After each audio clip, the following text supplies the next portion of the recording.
Alrighty. Hey, everybody. Welcome to Think Sacred. My name's Zach, and this is Phil. Phil, my father. Um, Typically speaking, how I often introduce ourselves is when I'm talking to somebody about you is I say that you're a theologian, and most of the time I like to think of myself more as a philosopher than a theologian. We've had many conversations, about all sorts of things, the Bible, just life in general and everything like that. And so I think specifically what I want to do with the podcast here, laying it out there, here's my pitch for the listeners at home, is I want to present major philosophical questions to you, and then I want us both to work through those questions, both from, I guess, a standard non-religious viewpoint, and then also then add in the religious viewpoint as well. What do you think about what do you think about that? You want to introduce yourself? Like Zach said, I'm Phil, and and I think that I agree with you. I think the premise for this is going to be a little different for you as than it is for me. Maybe, I don't know, but I think we're both looking at just having the viewers and listeners understand how we think through things. Really, that's it. You know what I mean? And we're laymen. I'm a layman. if you say that I'm a theologian, I'm going to shy away from that like crazy. Or if you say,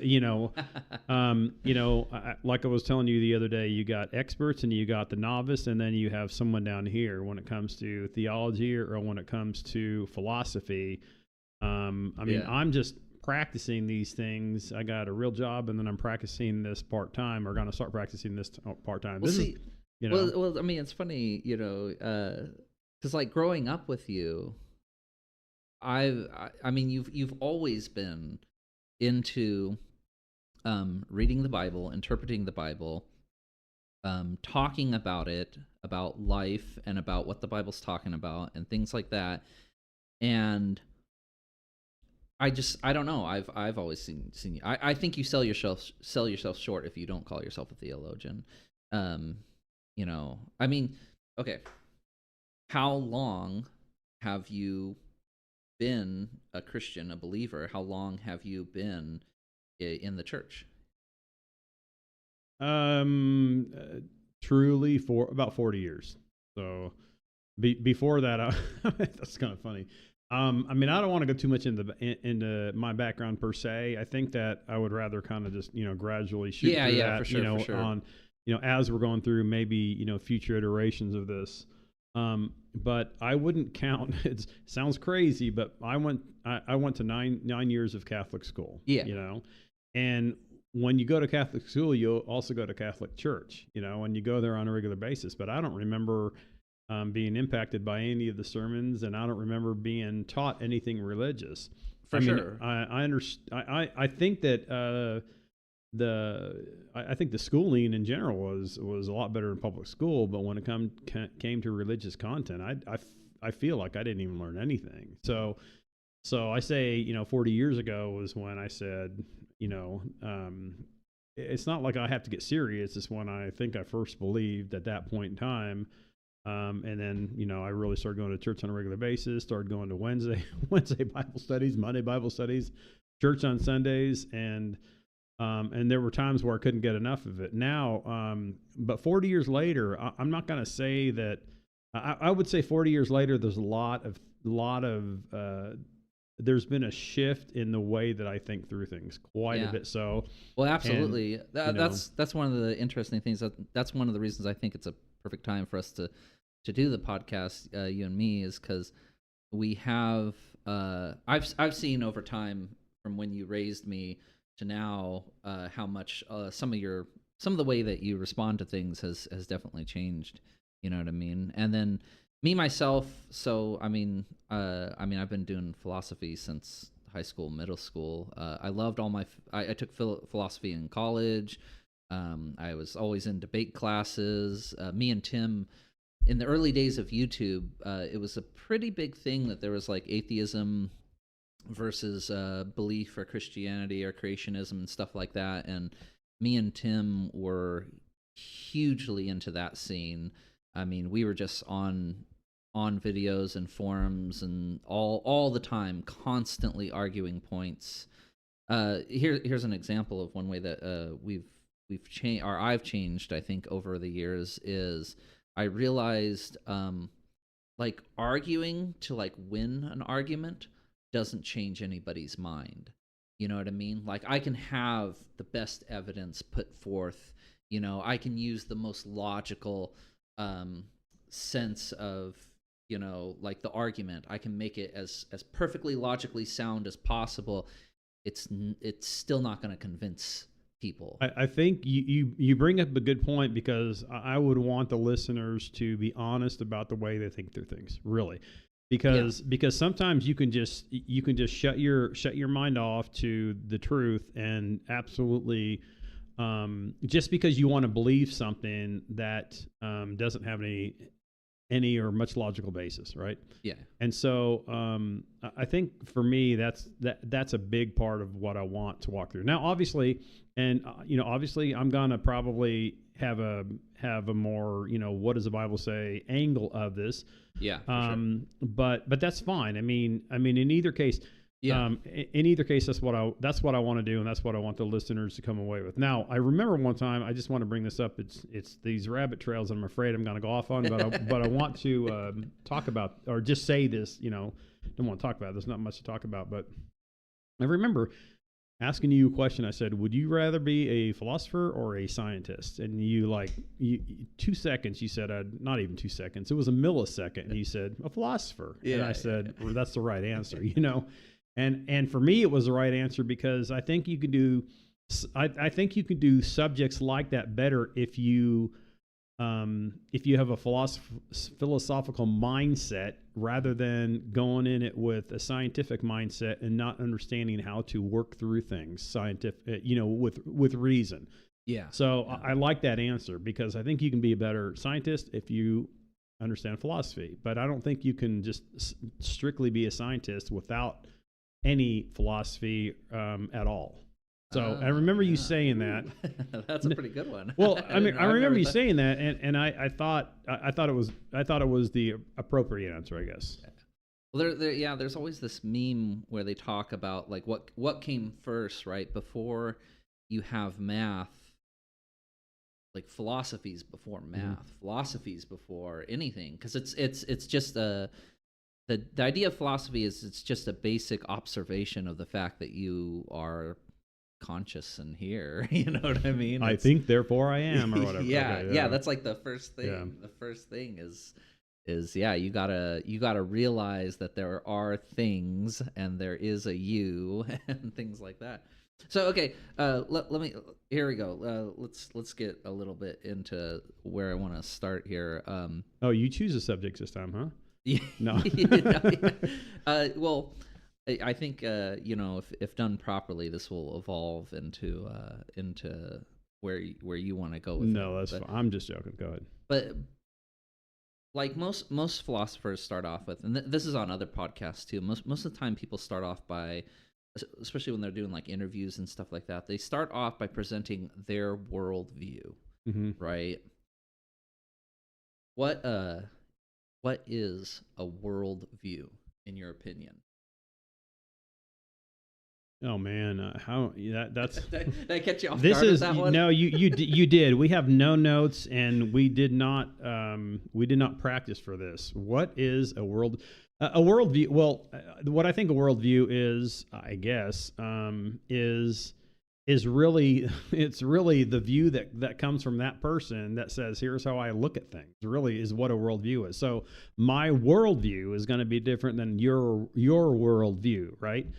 And I'm not saying that you have to have common ground when you're talking to someone, but I think you have to have some type of an agreement if you're going to talk to someone in the way that we're going to talk to each other, right? So a worldview is just how does that individual look at the world? It's not a holistic view; it's an individual view. Is it now? So then my question here, this is me playing the part of the philosopher and the devil's advocate here. Can you have a wrong worldview? I think the answer, well, I mean, that's a yes or no question. I'm going to say yes, emphatically. Yeah, exactly. Yeah. So, I mean, you can imagine, well, from the viewpoint of the atheist, the creationist has a wrong worldview. And from the viewpoint of the creationist, the atheist has a wrong worldview. You get what I'm saying? That's pretty crazy too. Whether one's true or not, even then, you know what I mean, is you also look at other people and you also say that someone has a wrong worldview. You know, even before I really started, you know, going to church and becoming quote unquote religious, I guess, you know, some people call it that, but I always thought it was crazy for people to not believe in a God, you know. Now, so I can't, I have a hard time going there, right? So how do I speak to someone that says, well, I don't believe in God? Well, you know, that's an interesting conversation. I'm not sure if I have an answer, and I'm not asking it so we go down that path, but it's a difficult subject to broach because to your point, they think their worldview is right. I think my worldview is right. So how do you talk to each other if that is the subject you're going to talk about? You're not talking about, you know, the spaghetti in front of you, how good the spaghetti is, and the bread, and you know what I mean? You're talking about a something that I think is, you know, eternally important, right? Yeah. This conversation could lead to absolutely incredible things. Now we could instantly go into the talk about like free will or something like that. Let's avoid that for right now.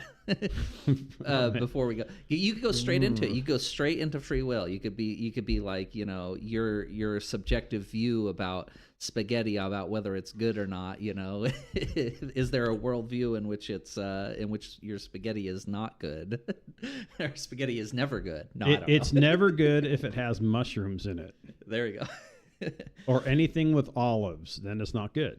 That's my worldview. Yeah. So does the Bible specifically ever address like, does it address like how you should develop a worldview, or does it ever say anything about like how to come up with a worldview, or how do you know that you know that your worldview is reasonable and correct, and you know, is there anything like that in the Bible?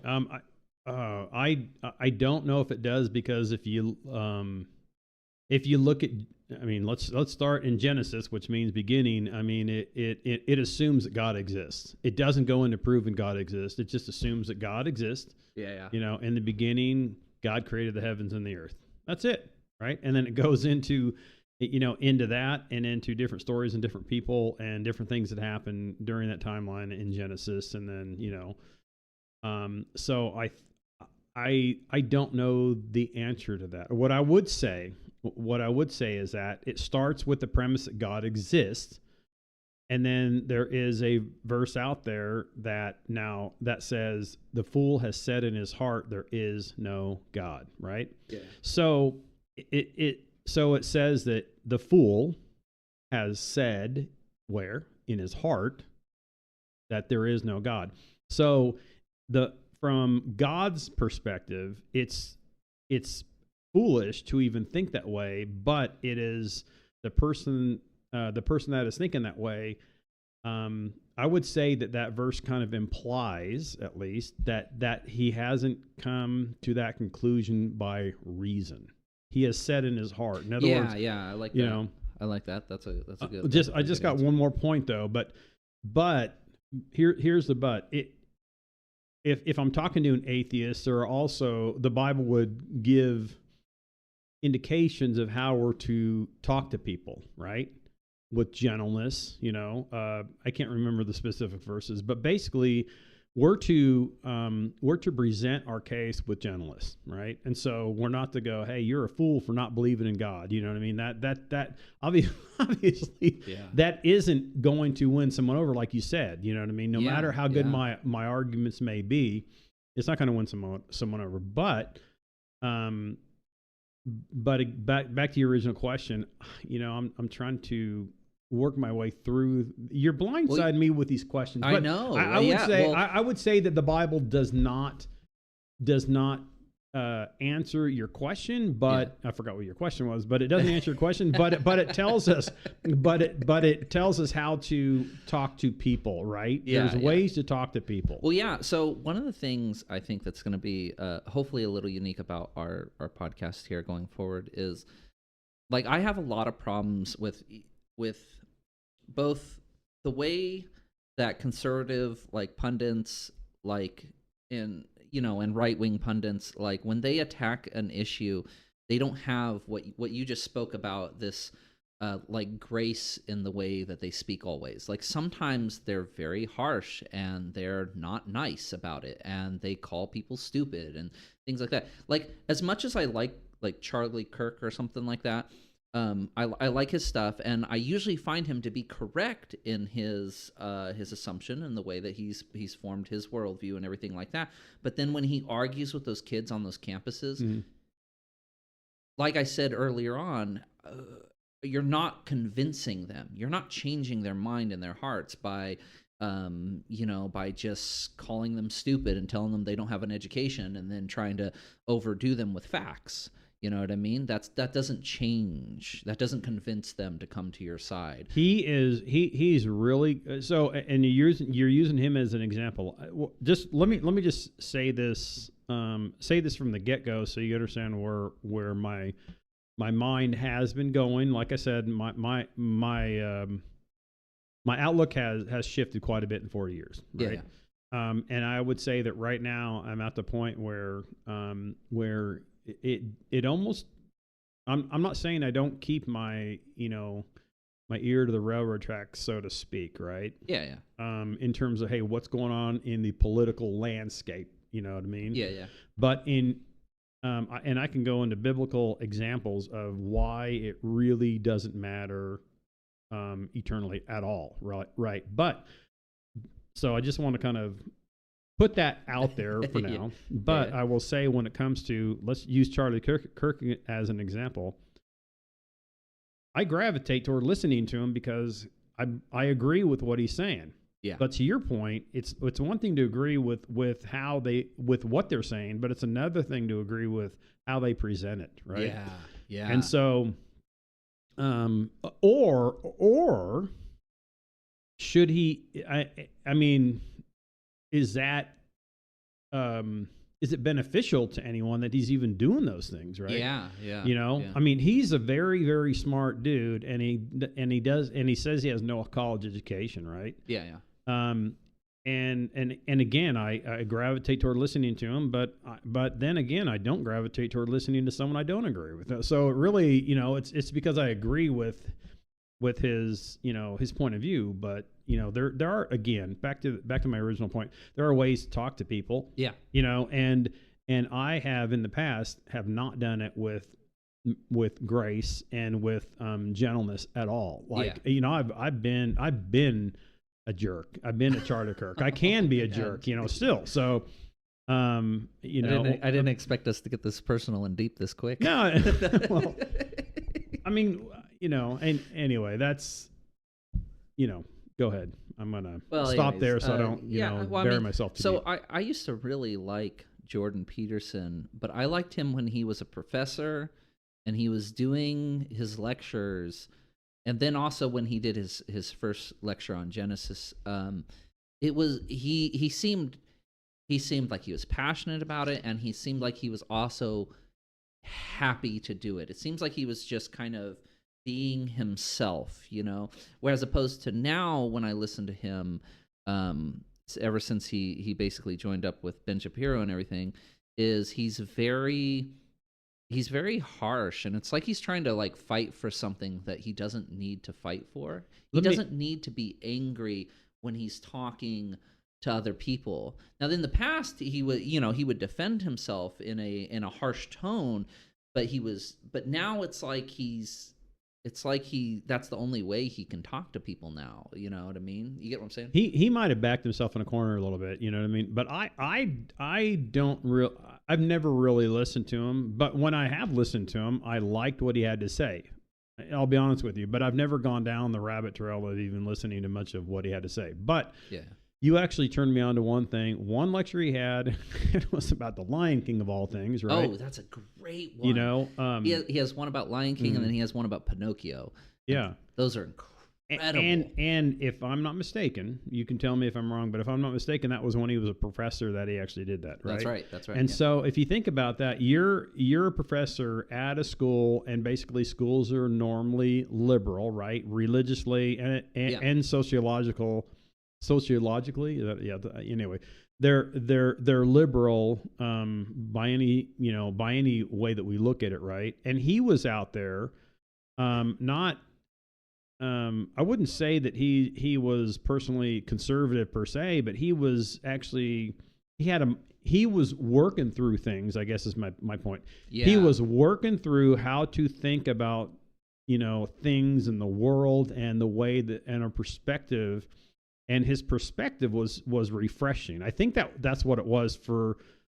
Probably, I'm guessing. I mean, was his perspective probably refreshing because he was at a college and the environment in which he was in, and he was kind of going against the norm, but it didn't seem. But it seemed. What am I trying to say? Not staged. Like that's just the way he thought, and he was just going to go ahead and speak it. That's actually a good point. Was that the refreshing thing, or was that why we saw him as a refreshing voice? You got me thinking.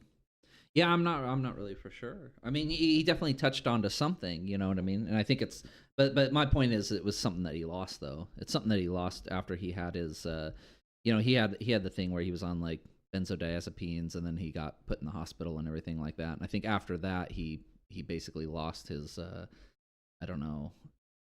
He put, I don't know. You and I were talking about how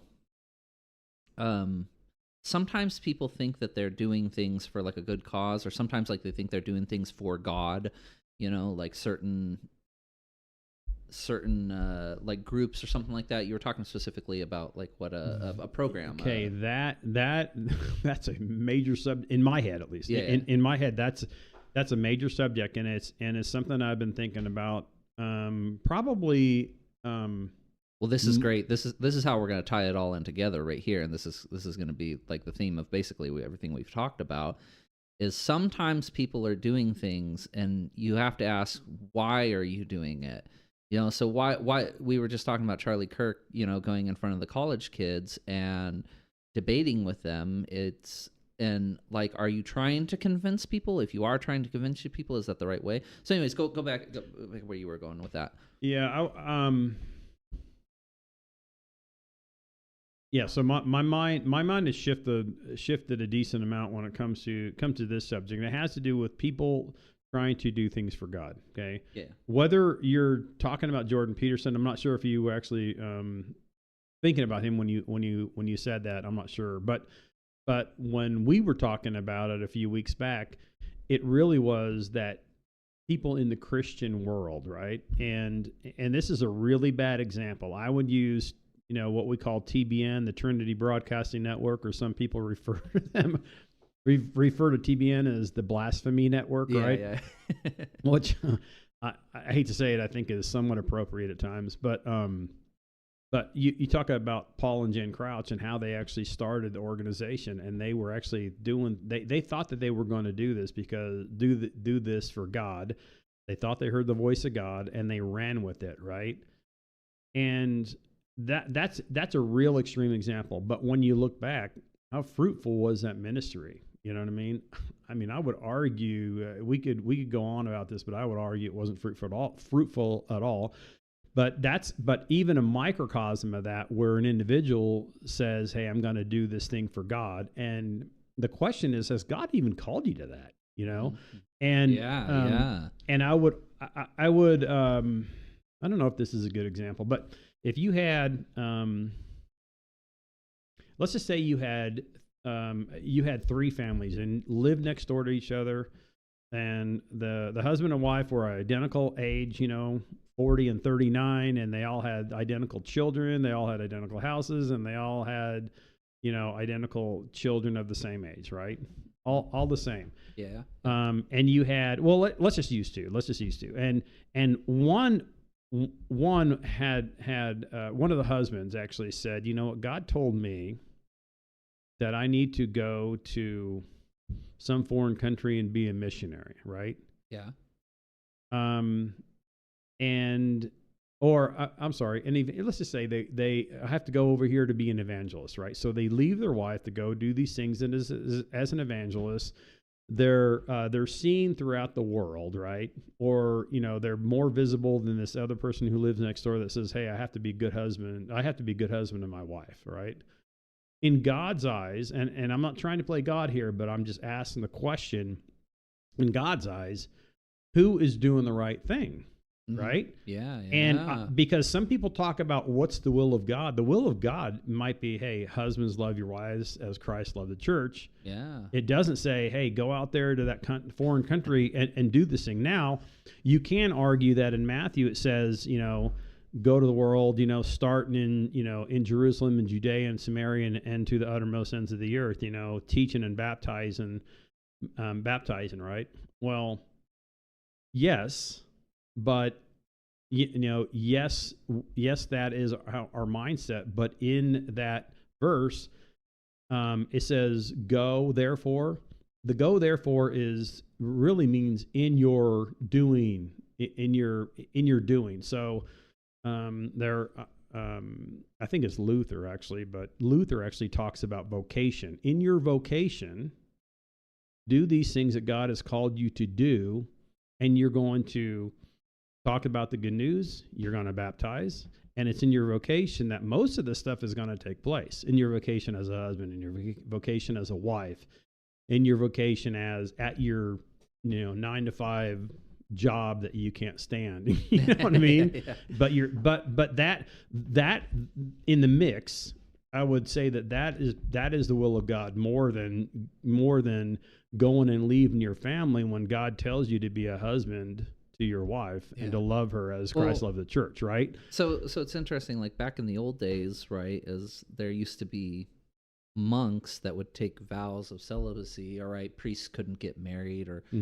whatever, like clergymen couldn't get married, right? And like that was probably part of it, right? Because isn't it, don't you, once they realize you have a family and a kid, you have a responsibility to that family and kid, and that family and responsibility to the kid might supersede your ability or your responsibility to go out and preach the word. Oh my gosh, Paul even talks about that, and I can't even remember where that is. But but without me remembering exactly the verse, but it implies that, and if you look at it, out of context, it almost looks like, hey, it's worse for you to be married. You know what I mean? Because you're gonna have a dualistic mindset of, well, I need to take care of my wife and family, but at the same time, God told me to do this other thing, and I can't do both at the same time, right? Yeah. So I don't want to go there without getting into that, and that might be for a future episode. But you're absolutely right about that, Yeah. But in the place where you're at right now, what are you supposed to do? Is really the question. It's not, hey, I'm supposed to leave what I'm doing right now and go. You know what I mean? Mm-hmm. Go do something. I would argue that that John the Baptist and Jesus didn't tell that the centurion, well, you need to quit being a centurion and you need to do X, Y, and Z. Yeah, you know what I mean? Yeah. You're a centurion, and I think it was this one. I think the centurion was one person that Jesus said I've seen no one with stronger faith than this person in Israel, right? Yeah. And he didn't tell the centurion, you need to. By the way, you need to quit your job and do something else. Yeah. He didn't. There was nothing of that sort for Jesus that Jesus told him, right? Yeah. But man, I feel like I'm going off on a tangent. But. Yeah. Basically, we went down the tangent of Well, going back to when you're trying to put forth your worldview and everything, no matter what you believe in, how you do it, how you do it matters, and then part of that is what's behind, your motivation for doing it. Is the best way to put forth your worldview and convince people that your worldview is a correct worldview is just to live by example? Doesn't the Bible say something about that? Just live by example, like be a good Christian, and then people will see that, and then people will be more convinced. So let me go down here. Going back to the whole atheist thing. I told you about how there was a big movement of atheism in the early days of YouTube and the internet and everything like that, and it fell off. Mm-hmm. And it fell off when people realized a lot of the atheists were losers. They had nothing going. This sounds really bad. I'm sorry, but it's the truth, right? It's the truth. Basically, it became a big old meme on like Reddit where they'd post these memes of these guys in fedora hats that are atheists, and then they'd put a little caption next to them that says actually, like because they're trying to make an argument. The people that you look at that are, that have faith are often with some sort of meaning behind their life. This goes back into a little bit of what Jordan Peterson used to talk about. You know what I mean? When you have this meaning behind your life gets better, or better than it can be. And I'm not saying, obviously there are extremes, and there's always exceptions to the rules. Obviously, I understand all that. But in general, when you don't have any meaning behind what you're doing or how you live your life, it can become very, stale and not good, and just, like boring, meaningless, whatever you want to say about it. You know what I mean? Vanity. No. It's all vanity. Read Ecclesiastes. That's one of my favorite books in the Bible. Oh my gosh. Vanity of vanities. I mean, you're right. I mean, it's don't ever think that that living a good life means that it's going to be easy, right? That things are going to become better and easier, I should say, right? Yeah, for sure.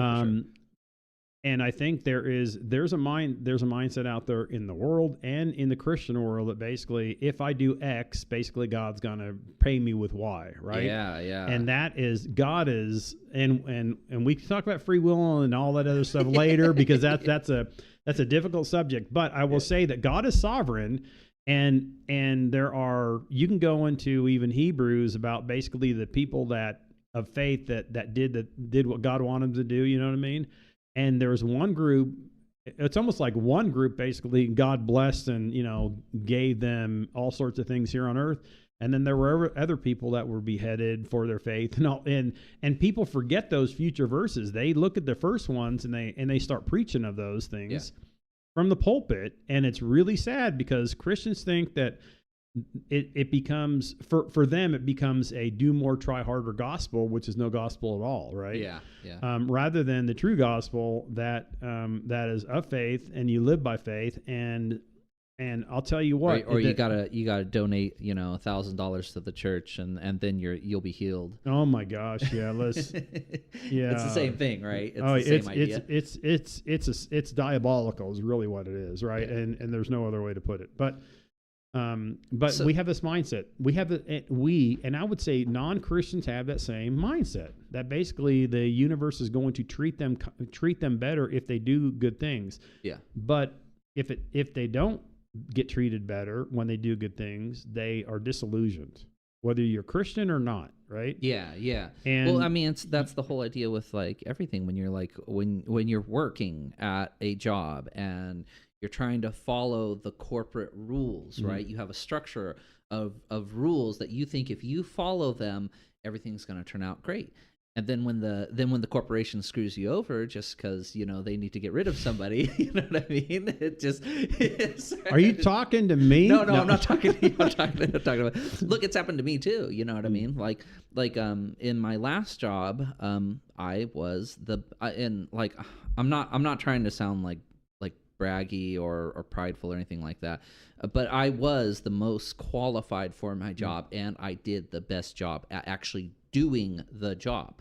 The problem is I wasn't sociable. I wasn't likable. You know what I mean? I valued doing my job perfectly over creating friends. But anyways, and so then the court. So regardless of how good you do or how good you follow the rules, you know what I mean? There's always more to it. And then like I said, the corporation just cut you loose when they need to cut someone loose. You know what I mean? So. The only reason I'm laughing is because, and Zach knows this, something happened to me very recently, but we won't even go into that. But, but I can laugh about it now. But the point is that I think we're trying to drive at is that don't think that doing good there's going to be an earthly payoff. Yeah. Right? Yeah. And so it's that thing that your parents try to teach you, do right when no one's looking, you know what I mean? Yeah. Oh my goodness. Well, there we go. Back to Charlie Kirk. One of the reasons that I've brought him up, and I was thinking of him here, is one of his arguments with a girl was specifically about police officers, because she wasn't very smart and she didn't know how to answer the question, right? But the way you mean she went to college? Yeah. The way Charlie Kirk got her, though, was basically to tell her, that she was uneducated, and then asked her the philosophical question of, if cops are around, do you behave better, right? And he even mentioned at one point in time, she asked about God, and then he mentioned God as well, about, if God's watching you, do you act better? If you believe God's watching you, do you act better?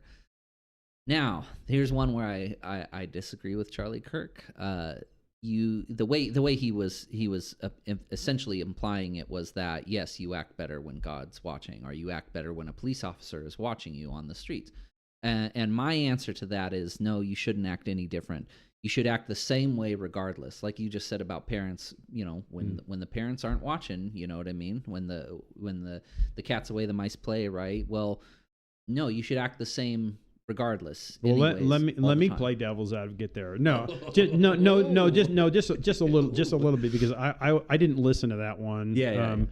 But you got what I'm saying, though, right? You got the concept of the idea. I do, but there's a couple of ways of looking at it. What was he saying? Was he saying that basically that you act better? Yes. Right. That because there's a cop around, that you behave a certain way, and when the cop's not around, you behave a certain way. Is that what he was saying? Yeah, that's the implication. Or was he saying you believing in God watching you all the time makes you act better because you're scared of the consequences of being punished for. Or was he saying for me? Well, let me just say, maybe I act a little differently when basically I see a cop on the side of the road, right? Yeah. If I know I'm going within a tolerable speed limit, because 55 is not 50. If it says 55, I don't go 55. I have to admit, right? Yeah. But if I'm going 62, I am not going to slow down unless people in front of me are slowing down, which happens frequently. And I'm more mad at them for slowing down and not knowing what they should be driving. And they're freaked out about a cop being on the side of the road. But, and that's when I don't have any grace and mercy, right? Because I get mad at them rather than the cop, because I'm like, why are you slowing down? He's not going to do anything, right? Yeah. Unless you're going 10 over and, belligerent, right? Yeah. And swerving. But, what was the point I was getting? I guess the point I was getting at is that was he saying that you behave differently because the cop is there, or that you should behave differently because the cop is there? That was my question. There is Does a that difference. make sense? Yeah, and I was just thinking that myself, actually, as you were speaking. I was thinking, in reality, yeah, we act, because I can't deny it. Like in reality, when the cops around, I'm glancing, I'm looking, I'm making sure that I pay a little bit more attention and everything. But realistically, though, but philosophically, shouldn't the answer be like in a perfect world, the answer should be you should act the same no matter what, whether God's watching you or God's not watching you. You should be acting the same way. You should. Well, I'm not arguing for Charlie Kirk here at all, but you should. But do you? There's two different things, and Yeah. I don't know. I don't know if Charlie Kirk, if he was trying to drive at one or the other, right? Yeah. But I will say that when it comes that might not be as clear if you go back and watch the video whether or not he was arguing you should or you shouldn't. He was basically just telling her that she does. Yeah. I think a lot of people do, but should they? Is your question? You're absolutely right. Like, I mean, hey, if I'm looking at robbing someone and I see a cop, I might stop. You know, I might go. Wait a sec. Now's not the time, right? Yeah. I mean, not that I've robbed too many people in my life, but All right. Let's take a quick break here and then let's come on take a back. quick Does that sound good? Okay. It seems like a good stopping point. I've got another question when you get back. It's gonna be another one of those ones that blows your mind. Like what's a worldview? Okay, don't tell me what it is.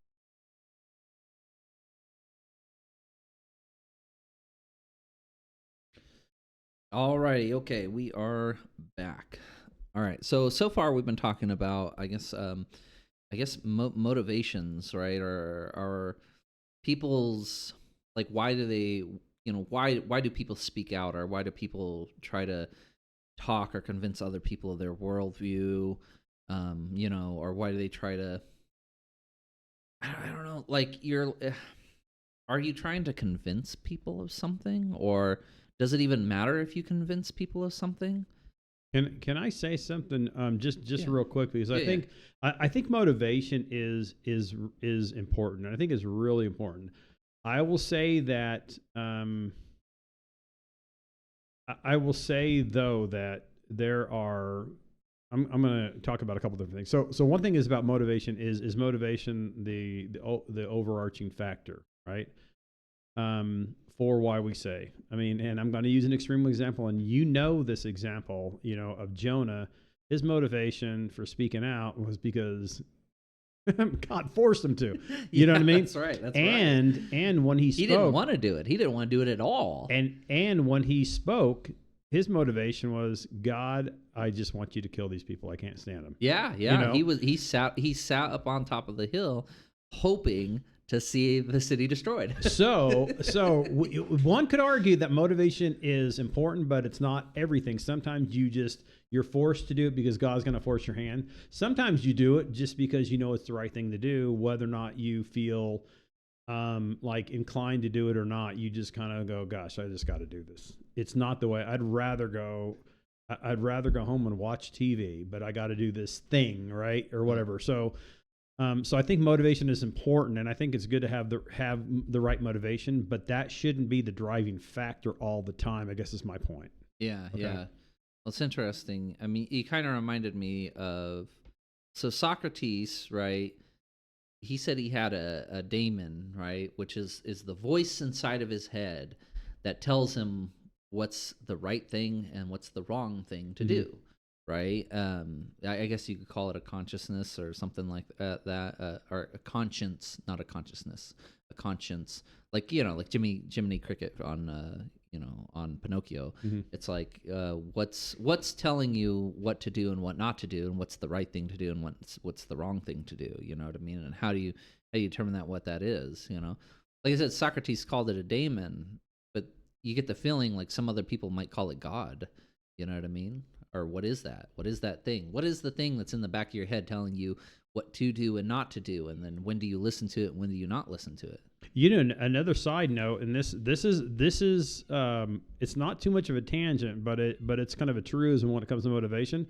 Sometimes we're motivated to say something because we like the way we sound, because we think we want to justify ourselves, right?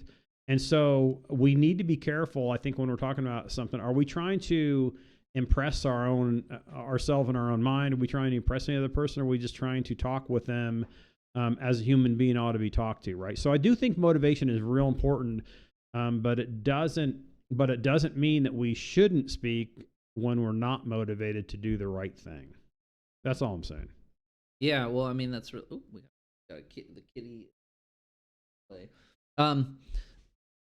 Well, I mean, oh gosh, man, I mean, it's interesting. Some people, yeah, like to speak because they like to hear what they have to say, and they want to affirm their worldview, right?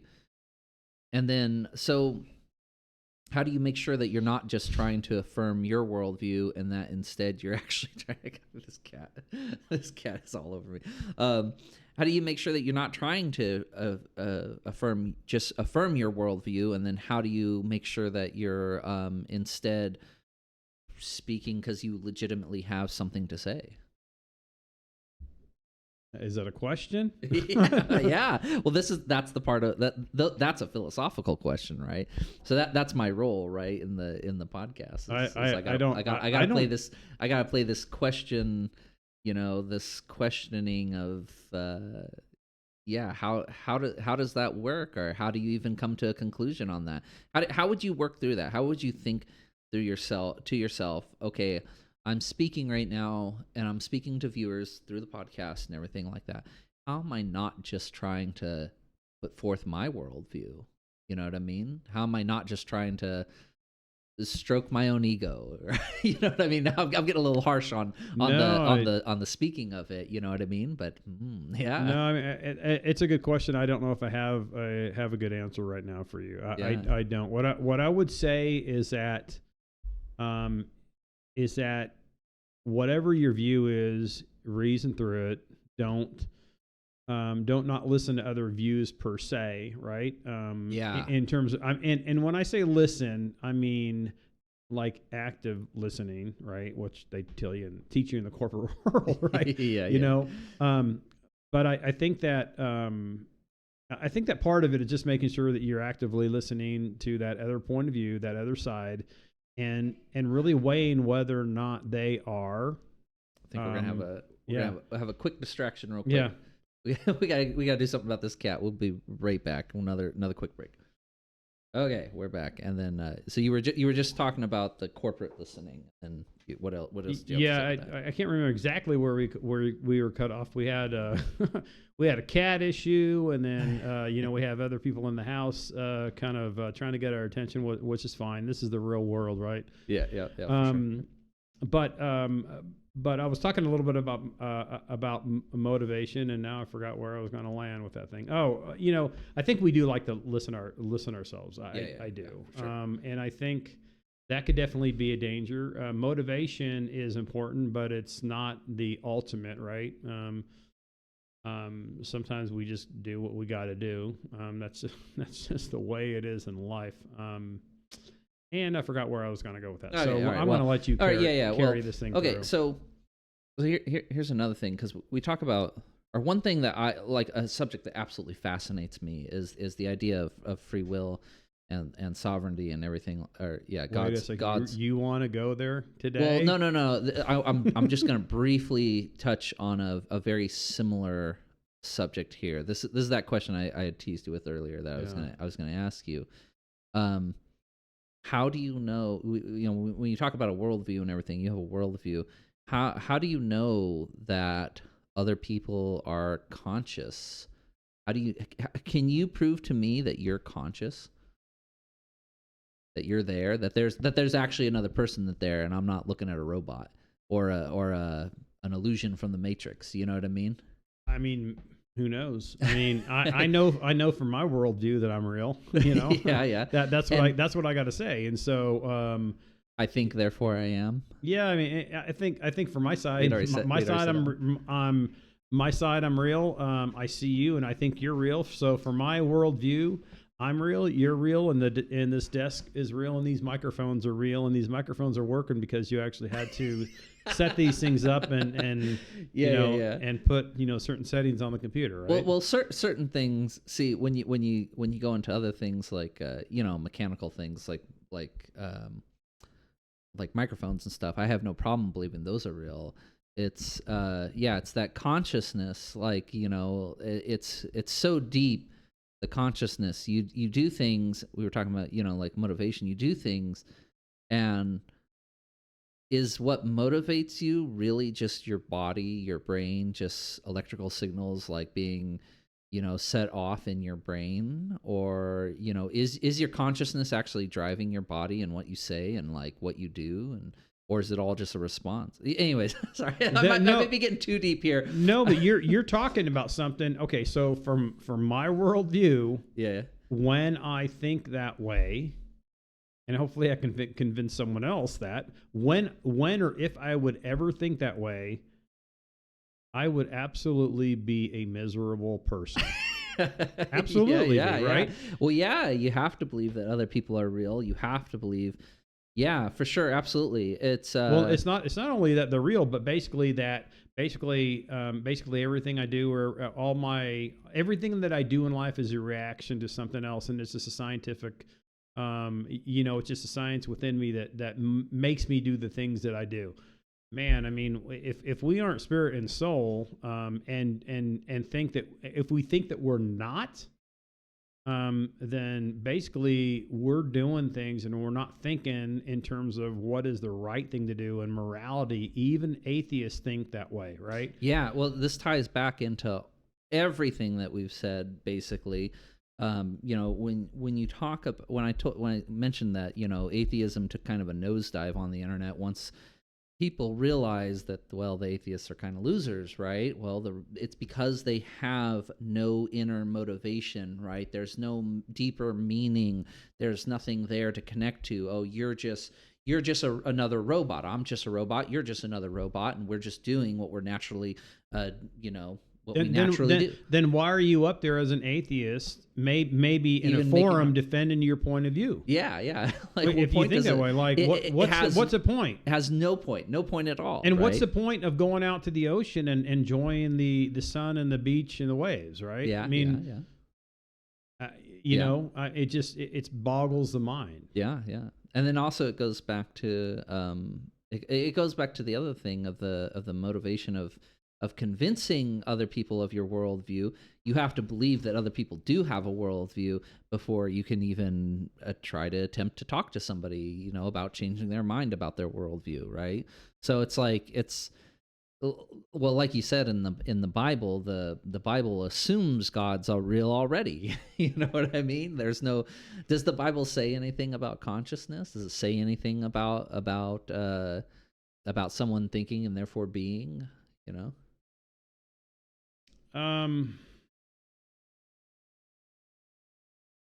I don't think so, but I'm not gonna tell you no, it doesn't, right? Yeah, I mean, it does talk about having a seared conscience, you know what I mean?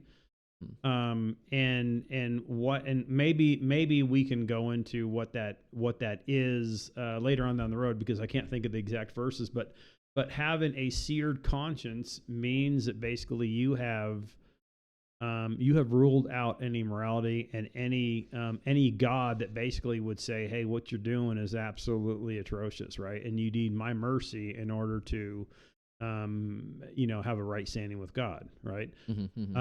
That's a seared conscience, but I don't know if I don't know how to answer your question. I don't know if it's there, right?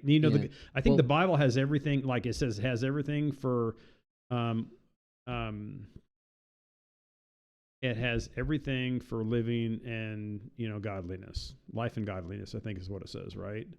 Yeah. But it doesn't tell you explicitly certain things. Sometimes it does. Sometimes it gives you ground rules for how you should behave, right? Or how you should act, or how you should be looking at things, right? Do you think like you need to think, this is actually part of like why like I like the idea of doing this podcast right here, is because do you think that there are good reasons behind the things that the Bible tells you to do or not do? Do you think there is that? Do you think that without the Bible you could possibly reason to those same conclusions if you were to use, like say you didn't have the Bible, say you were from ancient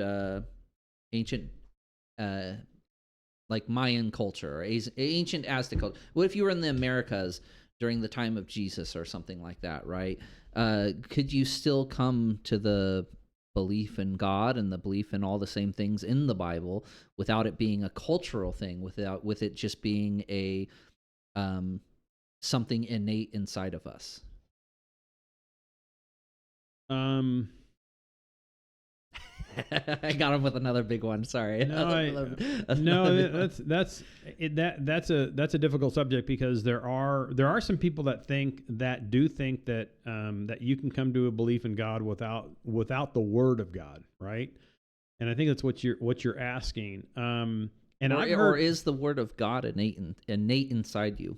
Yeah, no, that's a good question. I've heard people say, and actually, you said something earlier that I was going to say something about. But can you do that? And is the Word of God innate in you in a sense? Maybe you don't know the Word of God, but you understand, I guess, maybe morality and right and wrong, or how to behave in a society. Maybe is what you're asking. I'm not sure.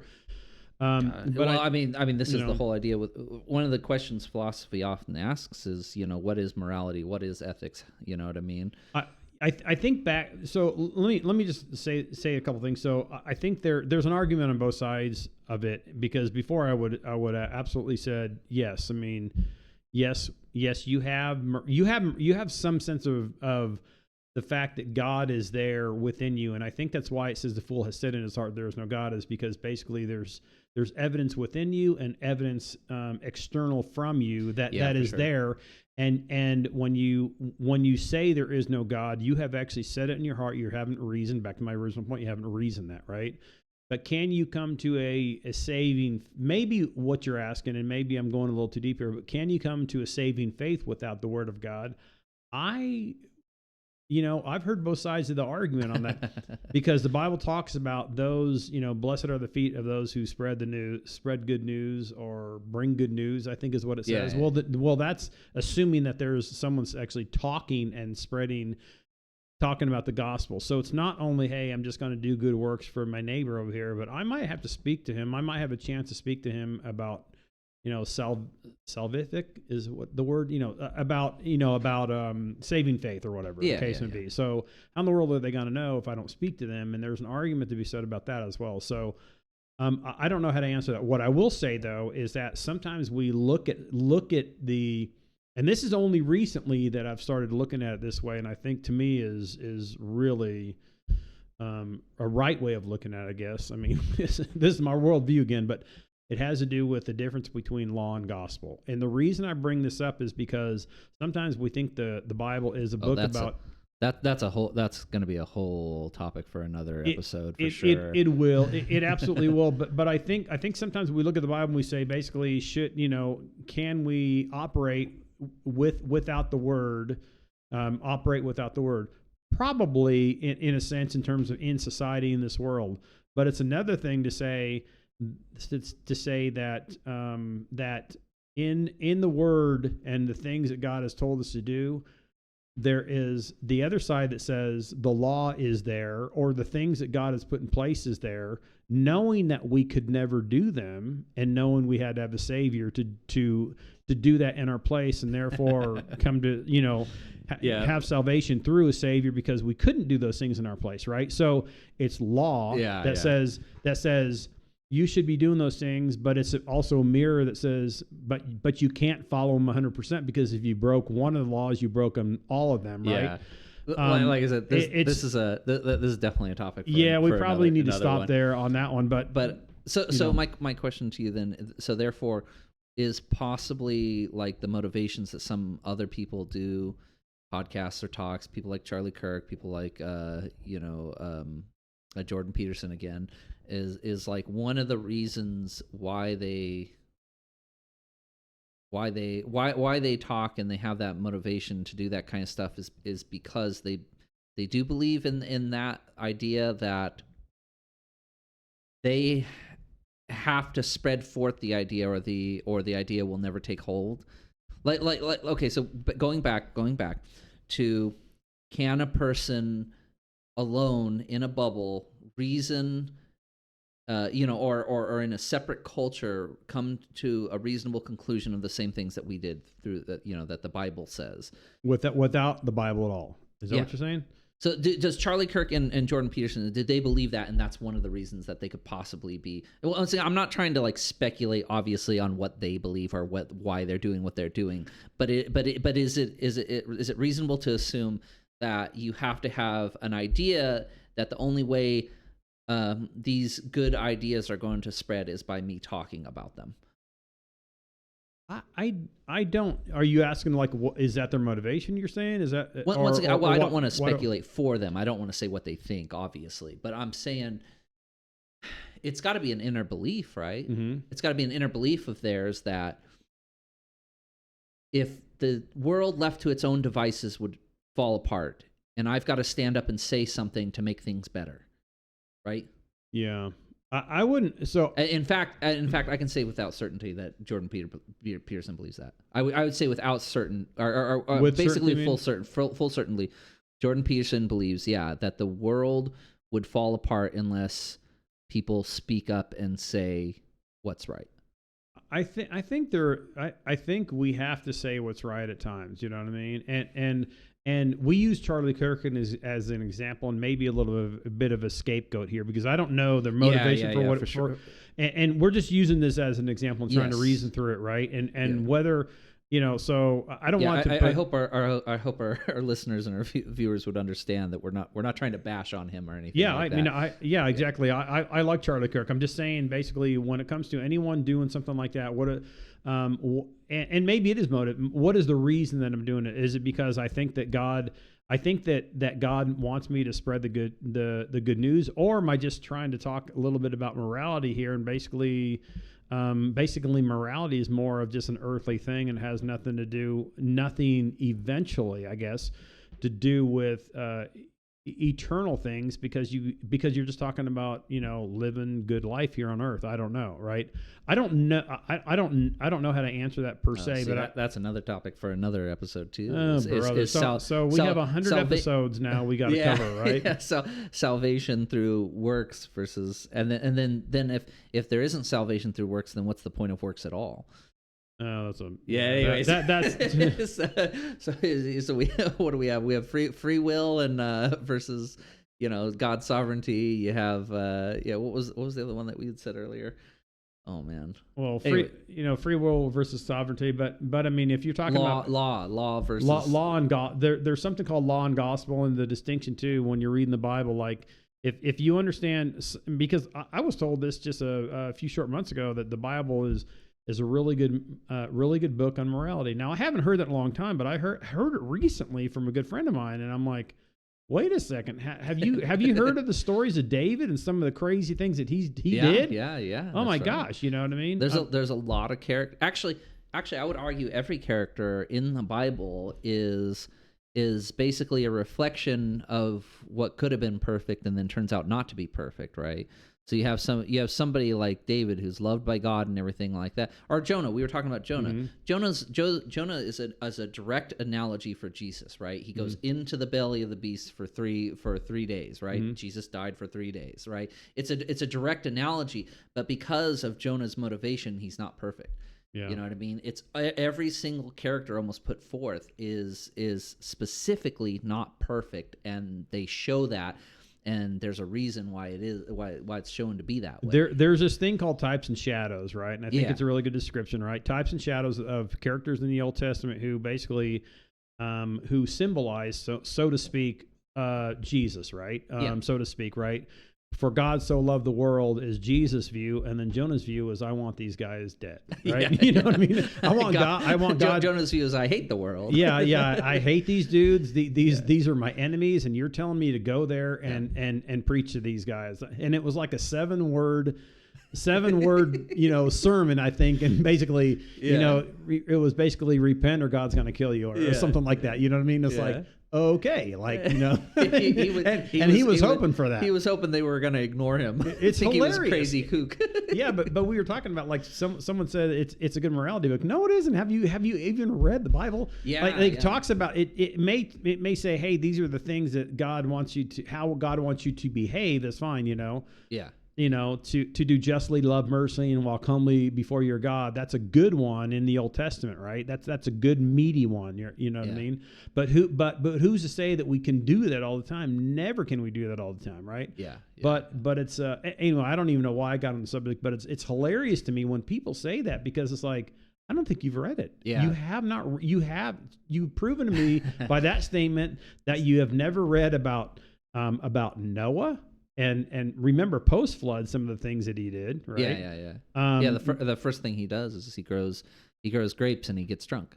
Yeah. That's literally the first thing that Noah does after the flood. Yeah, and basically that right there, and there's things afterwards that he did that I don't even want to speak about. You know what I mean? Yeah. No, but anyway, just read that. Read about David. Read about Joseph. Read about Abraham, Isaac, and Jacob. Read about Jacob. Jacob was a snake. Yeah. You know what absolutely. I mean? Absolutely. But anyway, that's I don't even know how we got into that, because I like going on tangents, I guess. So reel me back in. It's interesting though, because this goes back to what I was telling you about how I used to be really big into to arguing with atheists, basically, and I would basically explain the Bible. Like I would pull up, like they would say something crazy like, oh, God wants you to bash in the heads of babies or something like that, right? And so I'd be like, did you read the verse, right? And so then I'd pull up the verse and then I'd read it and I'd explain how,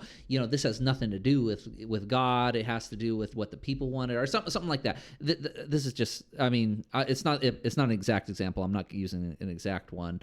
There's one point in the Bible, I guess, where the Israelites, one of the man's, like, his wife gets like raped and killed. His sister, I think, is what you're talking about. Whatever. Oh yeah. And then he chops up the body and he sends it off to the people, right? Well, okay, that's different. Okay. Oh well. Anyways, I don't remember exactly how it goes perfectly word for word, but anyways, the atheists would bring up that story and would say, like, look how horrible this person is for chopping up the body and like sending it off and everything. And I would say, exactly. No. well, no, but there's also there's a reasoning for it. Is he had to send off the body to the 12 tribes to get the tribes together for war, because it's like, look, we have people attacking us, the people that are coming and they're attacking us and are doing this to our people, and we need these people gone because they're going to continue to do such things. But there are other people that obviously have read portions of the Bible and they say the Bible basically, there's some horrible people in the Bible, and you want me to believe the Bible? It's like, well, you have one point of view that says it's a good book about morality, and I'm thinking you never read it. But then the other people that say, hey, there's some pretty horrible characters in the Bible, and I'm like, absolutely. Well, it is an open book. You know what I mean? Well, we're getting kind of off on a tangent. The point is though is that you can't convince people by just explaining the story to them and trying to explain to them like that it means something different than you think what it means, right? You think it means one thing, but really the story has a different meaning. And if I just explain that to them, that doesn't convince them. I think back to our original kind of reason that we want to have this podcast, and this is our first one, it is the pilot episode kind of thing. Yeah. I don't know if we even said that, but one of the reasons we want to have this is because we want people to think about things, right? I'm not claiming to be a philosopher or theologian. I don't think you are either. But we want to just say, hey, we think you believe, I believe that we actually can reason through things, and I think that is somewhat of a lost art. You know what I mean? Yeah. Yeah. And people are just getting snippets out there when it comes to media out there, social media we call it, but they're getting snippets of things, and they might not actually be able to filter things very well, right? And I want to be able to filter things very well and really try to reason through things. But I also want to listen to people. I also want to be graceful to people, right? Yeah. I also want to extend love where I can and where I see opportunity, right? Yeah. I mean, reasonability is a big part of it. You have to. My biggest problem with a lot of people, I mean, just pretty much everybody's pretty extreme in their viewpoints. There's a lot of people that are either really far left or really far right, or really far anarchist or really far law, or just anything you can think of. There's like extremes to almost everything, right?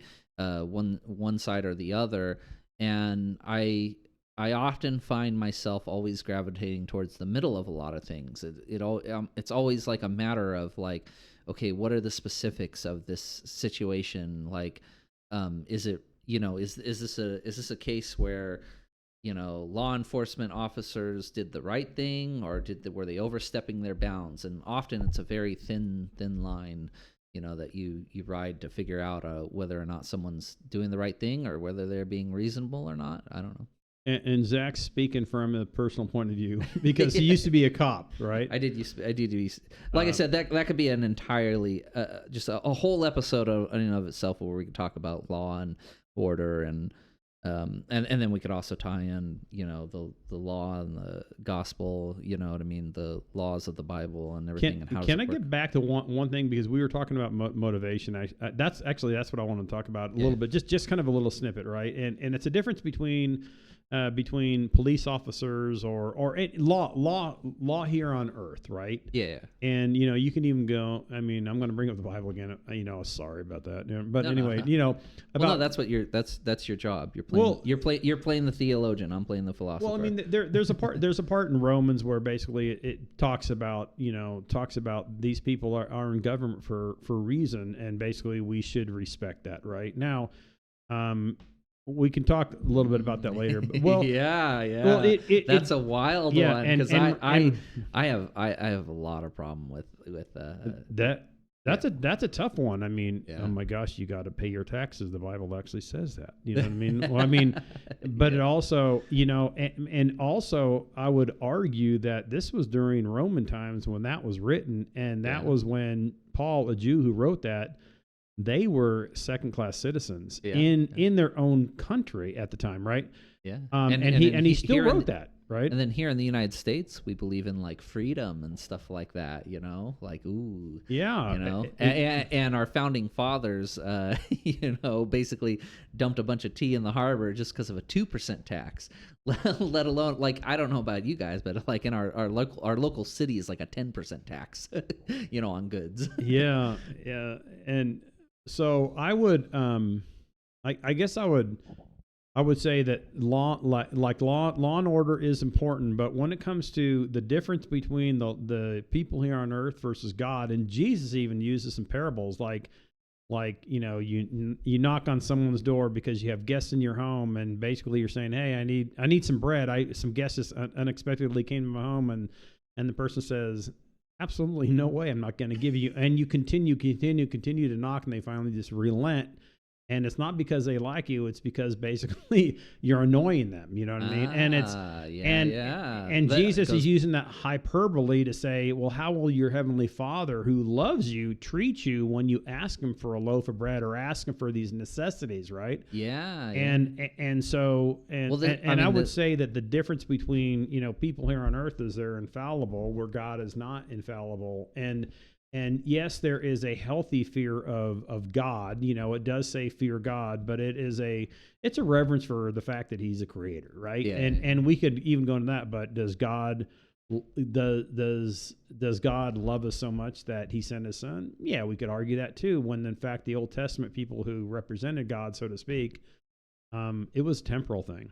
You know what I mean? If they had any salvation that they brought, like Joseph did, right? Remember how he saved the grain, and then he basically brought his brothers there. Yeah, that's a killer story, by the way. If you want to read something crazy, another. We were talking about shadows of Jesus. That's another figure that is a mirror or a shadow of Jesus. Exactly, it's a type and shadow, but everything about those types and shadows is it was temporal and it was not eternal. Yeah.